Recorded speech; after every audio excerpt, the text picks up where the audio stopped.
सत्य अहिंसा के नीति अपना के भटकल बजे हो के रहिया दिखा के। सत्य अहिंसा के नीति अपना के भटकल बजे हो के रहिया दिखा के।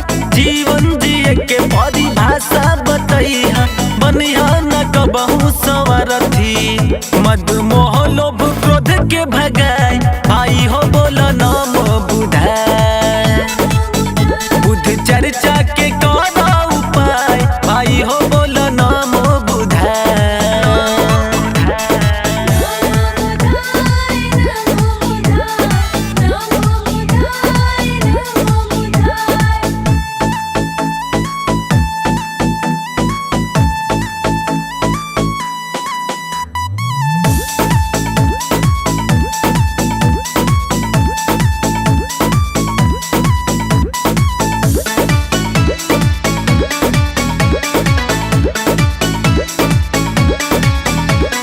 त्यागी बुद्ध के बगजबे कहानी डाकू भी बन गईले इनके चलते ज्ञानी।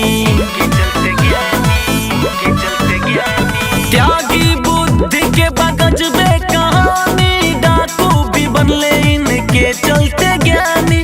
साहिल शैलेंद्र संगे धर्मेंद्र मिलके कइल जाई आरती।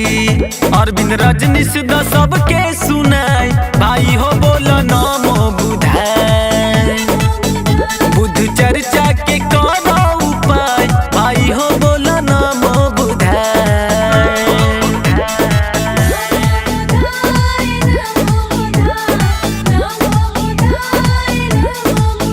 भीम जैसे लबध अपनाए भाई हो बोला नाम बुधाय।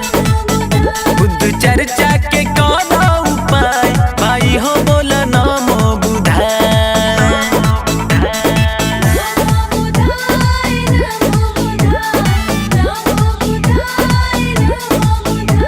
आदित्य स्टूडियो मनिया मिर्जाबाद।